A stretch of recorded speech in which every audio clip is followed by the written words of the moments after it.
Serving Nigerian Senator, Prince Chinedu Munir Nwoko, well known as Ned Nwoko, has been accused of sending policemen to arrest his in-laws, after his fourth wife and a popular Nollywood super actress, Regina Daniels, ran out of the matrimonial home over alleged domestic violence, intimidation, oppressions and maltreatment like a nobody in the senator's house. The Serving Nigeria Senator, Ned Nwoko, accused the absconded wife, Regina Daniels, of substance abuse, denying her allegations of domestic violence, adding, he made efforts to stop her addict of substance abuse, hence the wife, Regina Daniels, became violent and she started assaulting the domestic staff and destroying properties in the house, according to Ned Nwoko in a statement he had issued less than 48 hours after the star actress ran away from her matrimonial home in October last month. While I took Moon to the hospital, a scene of chaos unfolded at home, orchestrated by Sammy, Regina's main drug supplier. Another known supplier of drugs to Regina is the tiny evil devil called Anne. In a swift reaction to the arrest of his son and Regina Daniels' brother yesterday, Rita Daniels, the mother-in-law, accused the Serving Nigeria Senator, Ned Nwoko, of trying to bite the finger that fed him, saying, Ned Nwoko married her daughter because she was a popular actress, and the senator needed the high star of her status to boost his fallen star or his political relevance in the Nigeria politics, saying, the senator will go down for arresting her children, adding that, people should take a look at Ned Nwoko's children, if any of them looked like from a billionaire father, although, the actual numbers of the in-laws arrested is yet to be officially stated, as one of the Regina Daniels sisters, initially said to be arrested alongside with the brother, was seen outside the police station in Lagos State on Monday night in a video made available online by Regina Daniels' family. Verbatim, Regina Daniels' mother, Rita Daniels, while she was being video recorded and screaming with a very loud, painful voice in front of the police station at night yesterday, said, "You married my daughter because you wanted someone with high star to boost your fallen star. If you think you can bite the finger that fed you, you'll go down. Regina gave you $50,000 to support your election. All my resources also went into that same election. You are mad."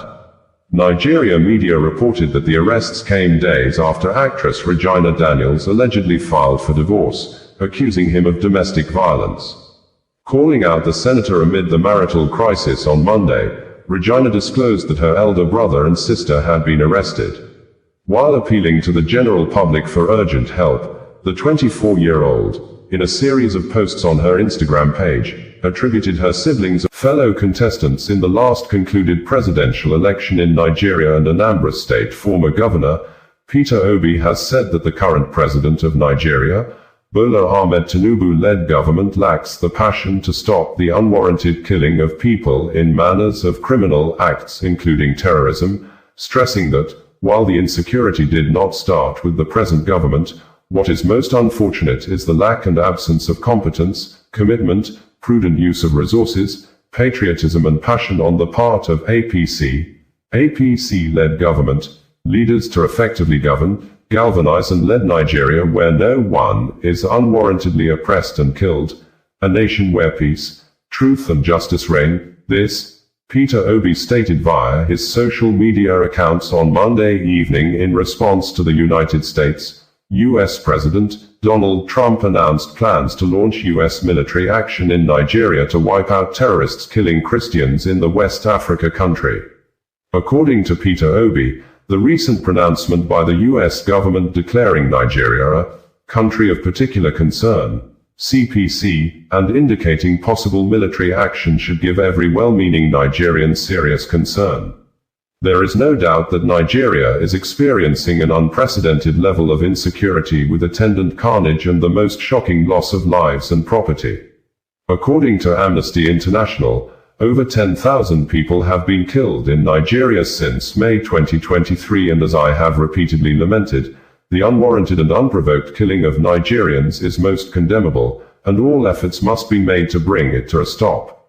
It is equally important to state that the terrible situation is significantly avoidable with competent leadership and governance.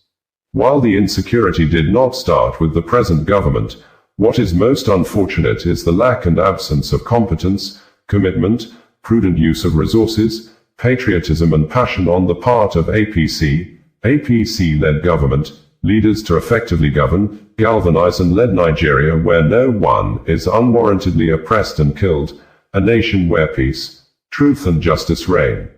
As democracies, Nigeria and the US have long been strategic partners committed to regional peace and security. That relationship should not falter. The present situation calls for constructive diplomatic and any other plausible engagement by both nations aimed at addressing the prevailing and disturbing security concerns. Both countries must work in concert and expeditiously towards that purpose. Peter Obi had earlier on October 28, 2025 condemned the Nigeria government over rising criminal acts in drug abuse-related crimes, saying, when criminals can now use the country logistics companies to distribute narcotics across the country. Barrister Jefferson Uwoghiren, a human rights lawyer and a political activist, has said, nothing wrong if it takes the intervention of the United States, US President Donald Trump to end the raging fires of insecurity, institutional wickedness and terrorism in Nigeria. The legal practitioner stated this in numbers of posts he published through his personal social media platform since President Donald Trump announced U.S. intention to launch military action in Nigeria to wipe out terrorists killing Christians in the West Africa country, saying, if America's saber-rattling military threat is the dirty water needed to flush this country clean, or quench the raging fires of institutional wickedness, insecurity, and terrorism, so be it. According to Barrister Jefferson Uwoghiren, dirty water day quench fire. Nobody, yes nobody deserves to die in the hands of terrorists. If it takes Trump's intervention to wake up disgraceful governments to act swiftly, vigorously, patriotically, and responsibly, so be it. The primary business of government is the safety and protection of the lives and properties of citizens, whether Christians or Muslims. If America's saber-rattling is the dirty water needed to flush this country clean, or quench the raging fires of institutional wickedness, insecurity, and terrorism, so be it. Now government way serious, citizens day loyal for, a country of concern to disgraced country. How did we get here? This is the lowest of lows in Nigeria-America relations. A country we ditched the UK for and adopted its system of government. Practically everything. This is not really about Trump. It's more about how we treat crime, punishment, and our bogus criminal justice system. The government has surrounded itself with fawning nincompoop and incompetent advisors who see national security only through narrow tribal prisms and ritualism, adept at creating enemies for the government instead of friends. No attempt at conciliative politics or national unity. Almost 3 years. There are no ambassadors to major countries. Our foreign policy chiefs are torn between transactional politics of financial safe havens or alignment with non-aligned low-energy Caribbean countries. Our domestic policy leans more towards appeasement of fading potentates rather than the enforcement of nation-building rules. We can't continue this way. Either we sit down and talk, or others will do the talking to us. A collapsed or exploding Nigeria is a threat to global peace and a humongous humanitarian disaster that must be avoided at all cost. We are almost at the gate. Where's the break? We have reported that Ogun state-born princess, Olatunji Majekodunmi has reacted over. Lagos State Command of the Nigeria Police Force has declared the founder and publisher of Sahara Reporters news media, Omiyele Sowore, wanted for organizing protest in Lagos State, which, the Lagos State Commissioner of Police, Moshood Jimoh said Sowore has allegedly committed the offense of breach of public peace, and the police commissioner thereafter confirmed the arrest of 13 persons he described as vagabonds and miscreants as group of people came out on Monday morning to protest against the demolition of their settlements after their houses at the Koka and Ojulari areas of a Warrenshoki community in Kasofe local government area of Lagos State were brought down at midnight on Saturday, hours after the state government announced that it had compensated about 80 property owners on Friday, forcing some concerned citizens to condemn the government for displacing families without a clear plan for relocation and reintegration into the housing system. This, Omoyele Sowore, in an on-the-spot video statement made on Monday at the scene of the protest, said he could not come down from the vehicle because he had a privileged information that there was plans to kill him if he comes out openly during the protest. According to Sowore, the action of the police explained why President Donald Trump of the United States, U.S. is considering military action in Nigeria because the U.S. president has seen weak leadership and leaders do not mean well for the people. According to the Lagos State Police Commissioner, I hereby, as the Commissioner of Police, Lagos State Police Command, declare Sowore wanted. I declare him wanted for causing disturbance of public peace and an act to commit a felony by planning and putting all the plans in motion to block the third mainland bridge to cause hardship for Lagosians and other Nigerians, more especially visitors, who are transients through this end. We will not allow that. We are closing in on him. Anywhere he is, he should know that we are closing in on him. We learned that he was in a bus and being videoed. Why didn't he come down? He came down in Abuja. He should come down. Wherever he is, he should report himself to the nearest police station. We are going to arrest him, investigate him and prosecute him. The Commissioner of Police said massive deployment of police personnel had been made, not just to the third mainland bridge but also to other parts of the state, where coordinated protests are likely to hold.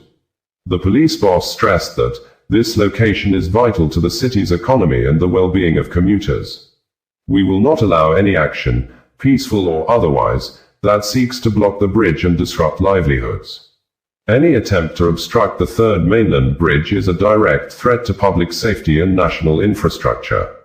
Anyone attempting to disturb public peace will be arrested, investigated and prosecuted.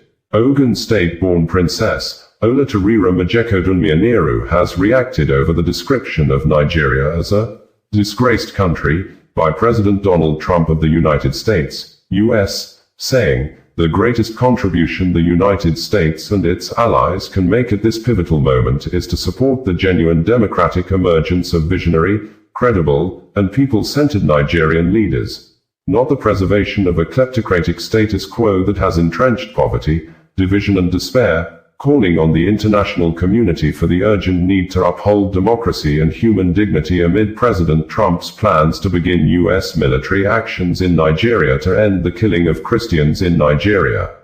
While reacting to the recent remarks by President Donald Trump portraying Nigeria as a disgraced country, Princess Olatunji acknowledged the deep governance challenges confronting Africa's most populous nation but emphasized that Nigeria's struggle is not one of Christian-targeted conflict, but one of governance, justice, and humanity itself.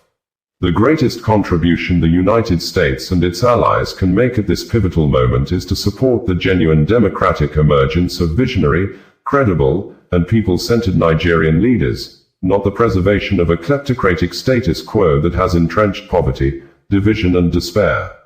True partnership must empower integrity and merit, not those who have rigged themselves into power through corruption and coercion. Princess Olatunji called for global collaboration to restore faith in governance and strengthen democratic institutions, noting that Nigeria's stability and progress are critical not only for its citizens but for Africa and the world at large. Only through principled engagement and unwavering support for democracy can Nigeria's citizens rebuild their nation in peace and dignity, free from the devastation of renewed conflict. I look forward to continued dialogue, progressive cooperation, and a shared vision for humanity, she concluded. We have reported that President Donald Trump of the United States of America has placed U.S. soldiers on red alert for possible war in Nigeria. According to President Trump, the U.S. Department of War should prepare U.S. troops for possible military action in Nigeria if the Nigerian government continued to allow the killing of Christians. The U.S. troops may very well go into that now disgraced country, guns a-blazing, to completely wipe out the Islamic terrorists who are committing these horrible atrocities. This, President Trump issued on Saturday evening in line with Greenwich Meridian Time after President Bola Ahmed Tinubu personally signed a statement rejecting Trump's earlier claim on Friday that Christians are being targeted and killed in Nigeria, although President Bola Ahmed Tinubu disagreed with Trump, who had described the high. President Donald Trump of the United States of America has placed U.S. soldiers on red alert for possible war in Nigeria. According to President Trump, the U.S. Department of War should prepare U.S. troops for possible military action in Nigeria if the Nigerian government continued to allow the killing of Christians. The U.S. troops may very well go into that now disgraced country, guns a-blazing, to completely wipe out the Islamic terrorists who are committing these horrible atrocities. This, President Trump issued on Saturday evening in line with Greenwich Meridian Time after President Bola Ahmed Tinubu personally signed a statement rejecting Trump's earlier claim on Friday that Christians are being targeted and killed in Nigeria. Although President Bola Ahmed Tinubu disagreed with Trump, who had described the high level of insecurity in Nigeria as a religious war by Islamic terrorists against Christians, but some Nigerians quickly took to the comment section of President Bola Ahmed Tinubu post on X social media platform, and pasted a screenshot of a tweet published by President Bola Ahmed Tinubu on January 29, 2014, wherein President Bola Ahmed Tinubu apparently had long accepted and agreed that the insecurity in Nigeria is possibly a religious war against Christians in the West Africa country. Verbatim, in the tweet, Tinubu said, "The slaughtering of Christian worshippers is strongly condemnable. It calls to question the competence of Jonathan, then President of Nigeria, to protect Nigerians." This old statement by President Bola Ahmed Tinubu indicated that President Donald Trump of the United States of America may not be the first person to describe the insecurity in Nigeria as a religious war against Christian communities in the West Africa country. President Trump, in his latest policy statement via his Truth social media platform on Saturday evening, said, and in quotes, that if the Nigerian government continues to allow the killing of Christians, the USA will immediately stop all aid and assistance to Nigeria, and may very well go into that now disgraced country, guns a-blazing, to completely wipe out the Islamic terrorists who are committing these horrible atrocities. I am hereby instructing our Department of War to prepare for possible action. If we attack, it will be fast, vicious, and sweet, just like the terrorist thugs attack our cherished Christians. Warning. The Nigerian government better move fast. According to President Bola Ahmed Tinubu, Nigeria stands firmly as a democracy governed by constitutional guarantees of religious liberty. Since 2023, our administration has maintained an open and active engagement with Christian and Muslim leaders alike and continues to address security challenges which affect citizens across. Reports on Saturday early morning in the Africa country of Tanzania indicated that thousands of youths in the country have continued mass protest in the Tanzania capital city of Dodoma. Also simultaneously in the country former capital city of Dar es Salaam, which remains the country's largest city and its main economic hub, while streets in Mwanza, Mbeya, and Arusha have remained occupied by the aggrieved youths who the major opposition political party, Chadema, claimed have been shot at, and over 700 of them have been killed by security operatives since the violent protest erupted in the country on Wednesday over the 2025 presidential election allegedly marred by corrupt practices. But the Tanzania Foreign Ministry dismissed the claim, saying, the Tanzania government is not aware of any death recorded or any of the protesters killed, adding, the government has not used excessive force on the protesters. The United Nations UN Human Rights Office stated on Friday that it has a credible report of at least 10 deaths recorded as a result of killing of protesters by the Tanzania security forces, and information from border communities between Tanzania and Kenya indicated that, on Thursday, October 30th, in the afternoon, chaos broke out at the Namanga border checkpoint as Kenyan and Tanzanian youth threw stones at Tanzanian police, and the police responded with live ammunition and tear gas canisters, leading to a casualty of 2 people shot dead by police and 2 others, including a Kenyan police officer, were seriously injured. While violent protest continued across major cities in Tanzania, President Samia Suluhu Hassan of Chama cha Mapinduzi, CCM political party was declared winner, and the electoral body announced on Saturday early morning that the president secured a re-election figure of 97.66% of the votes, which represents 31,913,866 ballots.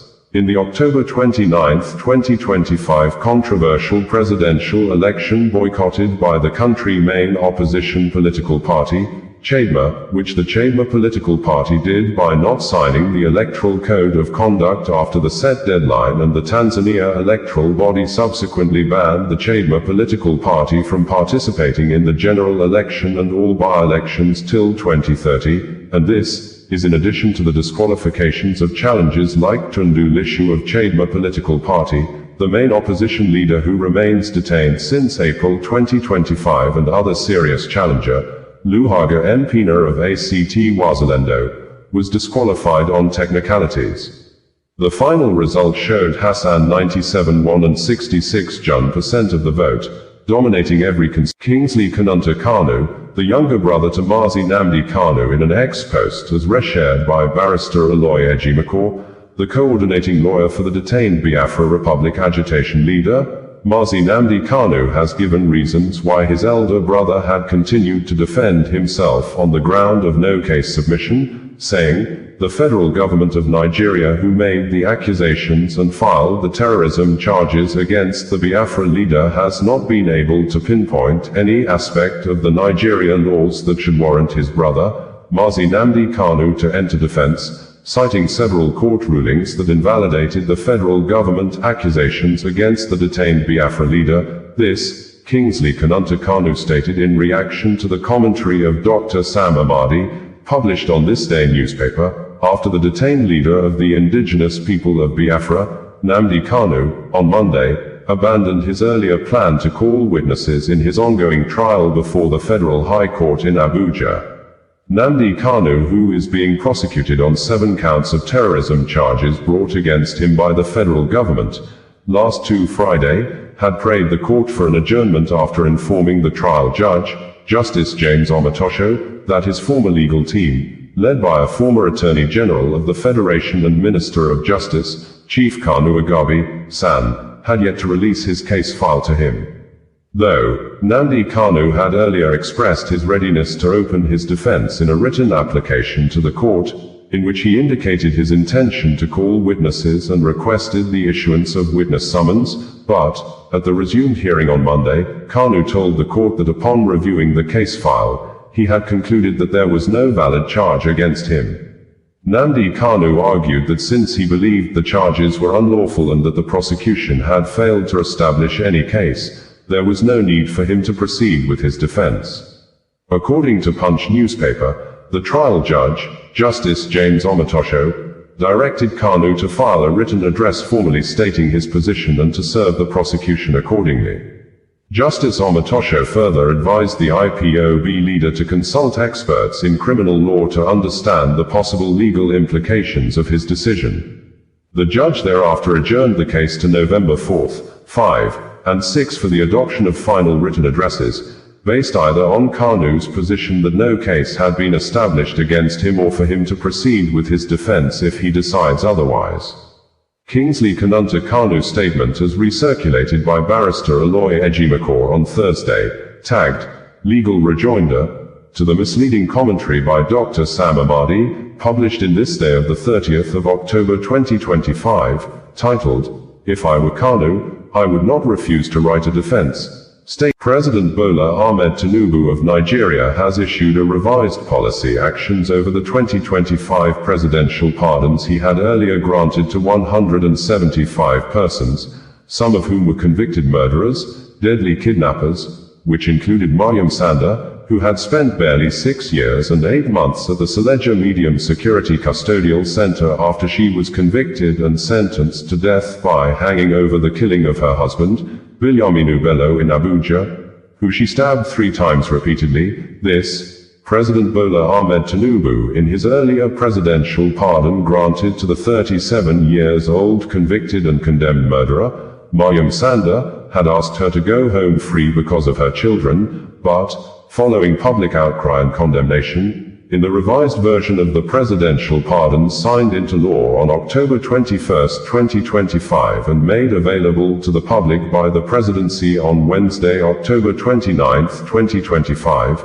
President Tinubu commuted the death sentence to 12 years imprisonment, although the presidency never mentioned the total numbers of people granted the presidential pardons. But the list of beneficiaries made available by the presidential spokesperson, Bayo Onanuga, indicated that only 86 persons were granted the presidential pardons, and Mariam Sanda, apparently spelt as Mariam Sunda, was last on the list, and the names of earlier beneficiaries like Kelvin Prosper Oniara were not seen in the revised edition of the list. Maybe the names were omitted due to excessive public outcry that Prosper Kelvin Oniara was a convicted, notorious, high-profile gang leader of a deadly kidnapping group that were widely stated to be responsible for the kidnapping and subsequent killing of a former Anambra State Deputy Governor, Chinedu Munir, kidnapping of a prominent legal practitioner, Mike Ozekome, on August 24, 2013 along Benin Auchi Road, and during the kidnapping operation, the gunman ambushed and killed 4 police officers, including the divisional police officer, DPO of Ahor Division, who led the police team in an attempt to rescue Mike Ozekome. Outside that, the 44-year-old Oniara was also stated to be responsible for the kidnapping of a judge in the Edo State Judiciary, a top female official of the Federal Inland Revenue Service, FIRS, among other several members of the National Youth Service Corps, NYSC, and security agents. And Oniara was also stated to carry out several armed robberies and kidnap operations in Delta, Edo, Rivers and Anambra states, maintaining operational base and detention camps in Warri and Kokori community in Delta State, Ugbakolo community in Benue State, Benin City in Edo State, and Aba in Abia State. That on the 18th of September 2013, Oniara, human rights lawyer, Barrister Jefferson Uwoghiren, has condemned and berated the federal government of Nigeria under the presidency of Bola Ahmed Tinubu for arresting, detaining and remanding to Kuje prison Barrister Aloy Ejimako, the lawyer to the detained Biafra Republic agitation leader, Mazi Nnamdi Kanu, after Aloy Ejimako was seen joining the Free Nnamdi Kanu protest in Abuja on Monday, according to the human rights lawyer, who have remarkable experience in fighting against police extrajudicial killing. One notable exception is that the lawyer enjoys less freedom than others to speak publicly about his or her own cases, but not when it involves solidarity marches and protests for his client. The conducts of lawyers and the limit of their professional duties is the kernel of the alarming accusation by the presidency yesterday against the lawyer of Mr. Nnamdi Kanu and his subsequent arrest by the police for his presence at a scene in Abuja, where protesters were marching peacefully demanding the release of Mr. Kanu. The statement from the presidency and the police action is obviously a culmination of undisguised hostility towards the lawyer for having the temerity to represent a person the government have since prosecuted and convicted in the court of public opinions. Ordinarily, a lawyer's bail application for alleged crime of illegal protest won't be refused. The refusal is concerning and turning a simple matter into a political case of vendetta and persecution. Bayo Onanuga, the special advisor to the president on information and strategy, had on Monday tweeted while the Free Nnamdi Kanu protest was ongoing, that, "I spotted Aloy Ejimako, one of Nnamdi Kanu's lawyers, among the small group of protesters mobilized in Abuja by Omoyele Sowore. I wonder what Mr. Ejimako was thinking when he decided to join this shambolic protest. As a lawyer, he should be aware of the principle of sub judice, particularly in relation to the ongoing treason case before the court.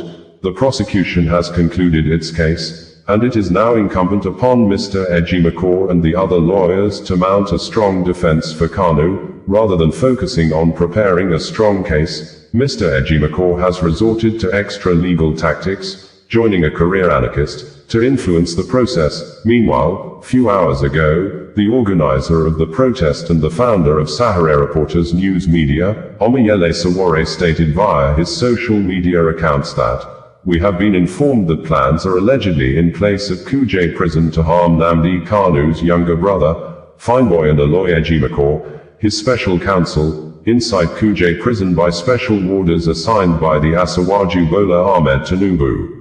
Bayo Onanuga in the tweet demanded a snaction against Barrister Uwoghiren for joining the protest, calling for the release of his client, Nnamdi Kanu. A Nigeria Police Force, NPF, under the leadership of the Inspector General of Police, IGP Kayode Egbetoken, who is currently in the United States, US, attending the International Association of Chiefs of Police, IACP annual conference in Denver, Colorado, USA, alongside other senior police officers, has warned troublemakers to resist the temptation of hijacking the Free Nnamdi Kanu protest slated to hold today across the West Africa country by the organizers and other group of Nigerians to demand the release of the detained Biafra Republic agitation leader, Mazi Nnamdi Kanu. Also, the NPF reminded the organizers and the protesters to respect the federal high court order that restricted them from staging the protest in certain areas in Abuja, such areas which included Aso Rock Villa and its environs, the National Assembly Complex, Force Headquarters, the Court of Appeal, Eagle Square and Shehu Shagari Way, while assuring the protesters of protection. The NPF, in a statement issued and made available by the force spokesperson, Benjamin Hundean, indicated that the Nigeria Police Force reaffirms its unwavering commitment to upholding the rule of law and maintaining public peace in accordance with constitutional provisions. This follows the subsisting order of the Federal High Court, Abuja Division, given on the 17th of October 2025, by Honorable Justice M.G. Umar, in suit number FHC, ABJ, CS, 2202-2025, Federal Republic of Nigeria vs. Omoyele Sowore and 4 others. The order restrains the respondents and any other persons or groups acting under their instruction from staging protests within and around Aso Rock Villa and its environs, the National Assembly Complex, Force Headquarters, the Court of Appeal, Eagle Square and Shehu Shagari Way. In deference to the authority of the court and in line with the constitutional mandate of the police to enforce law and order, the force hereby calls on all groups, whether in support of or opposed to the ongoing agitation for the release of Mazi Nnamdi Kanu, to adhere strictly to the provisions of the court order. The directive remains binding and enforceable pending further judicial proceedings. The Nigeria Police Force recognizes and respects the rights of citizens to peaceful assembly and expression. However, such rights must be exercised responsibly and within the limits of the law, particularly where public safety, national security, and the rights of other citizens are concerned. The court's intervention is therefore a safeguard, not a suppression, of constitutional freedoms. Accordingly, all intending protesters and counter-protest groups are strongly advised to avoid restricted areas and to refrain from any act. Founder of Sahara Reporters News Media and the organizer of the Free Nnamdi Kanu protest, Omoyele Sowore, has refuted and debunked the reports circulating in some sections of the media that the Federal High Court sitting in Abuja has stopped the upcoming Monday, October 20th mass protest organized to demand the release of the detained Biafra Republic agitation leader, Mazi Nnamdi Kanu, saying, "The media report is false and a calculated attempt to distract members of the public from coming out to join the protest," adding, "Nnamdi Kanu is so sick that the people must come out now to set him free." The sickness, as alleged by Omoyele Sowore, apparently challenged the medical report issued by the Nigerian Medical Association, NMA, who had submitted its panel report before the trial court on Thursday that Nnamdi Kanu is fit to face trial, that the sickness is not life-threatening, but Punch newspaper reporter at the court on Thursday reported that it was the Department of State Services, DSS lawyer, who happened to be one of the parties in the dispute that presented the NMA medical report before the court. We are yet to ascertain the independency, fairness, objectivity, accuracy and transparency of the Nigerian Medical Association, NMA, in conducting the medical examination. In a statement on Saturday, Omoyele Sowore said, "The Federal High Court in Abuja has not stopped the proposed Free Nnamdi Kanu protest slated for Monday, October 20th, 2025. Contrary to the misleading claims being circulated by police lawyers and sections of the media, no order was granted restraining citizens from exercising their constitutional right to peaceful assembly. Justice Umar of the Federal High Court declined to issue any ex parte order sought by the police to halt the nationwide protest altogether. What exists is a purported court order, obtained in chambers by lawyers of the police, which has not been served on anyone, asking that protesters not protest at Aso Rock Villa, National Assembly, Eagle Square, and a certain Shehu Shigari Way, the latest false claims designed to confuse the public and discourage participation. The protest date is sacrosanct. The movement is unstoppable. In another statement, Omoyele Sowore said, "I was deeply involved in the struggle for the validation of the June 12th election, and I remember vividly how the system operated back then, how they weaponized the judiciary to buy time, to deceive the public, and to justify injustice. They kept saying, Abiola's case is in court, using that as a shield for tyranny, until they eventually killed him a day before his supposed release. It was a well-orchestrated tragedy disguised as legal processes. Today, I see the same script being replayed with Mazi Nnamdi Kanu, the same manipulation." Bringing you the news in a more digital way.